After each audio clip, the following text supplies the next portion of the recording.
Okay. So madami pang mga asset types, no? Kung merong promotion, minsan meron kaming promotion, gagamitin namin siya, yung asset type na promotion.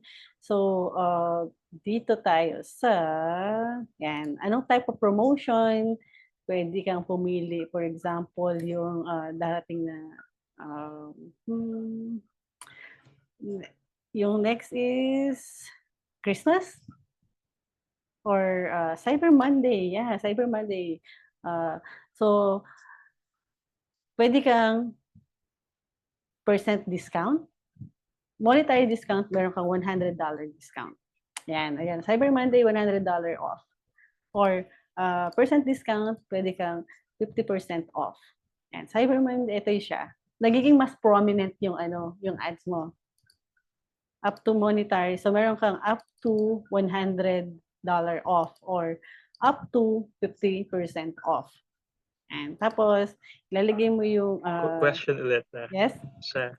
If you look at the media plan na template, Mhm. yung dun sa may keywords sa keywords nga ba siya or yeah, I think sa keywords may prices kasi dun parang ata ngayon ko lang na-realize nakita ko US dollars pesos yun yun nandiyan sa sa keywords.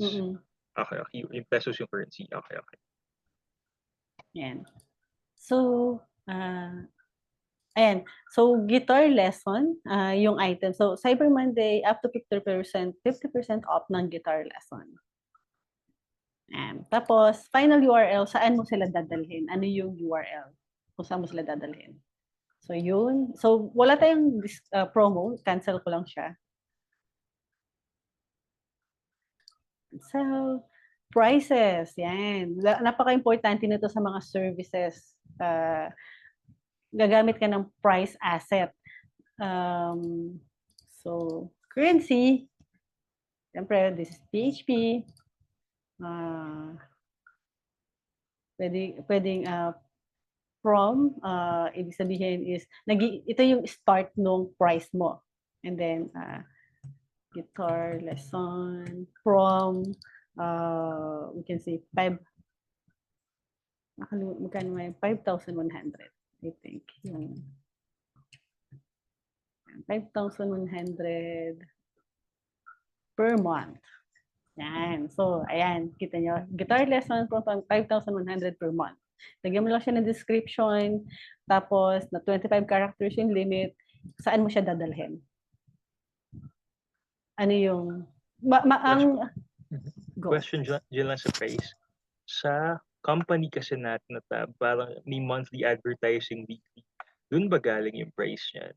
Hindi, ito yung price ng service. Ito yung price ng service ng sorry. M-Dantes. Yeah. Yes. Okay.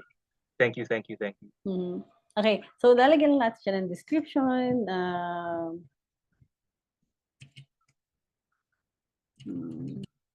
Ito yung monthly 4 sessions. 30 minutes. The 1 hour each. And then final URL kung saan ko sila dadalhin. Yan. Ang ano dito sa price, ang kailangan mo ng at least four prices. Hindi pwedeng hindi ko to masa-save. Three pala. Kailangan mo na at least 3 price assets. So hindi ko to masa-save kasi isa lang siya. Yan. So cancel natin kasi hindi ko ilalagay yung price,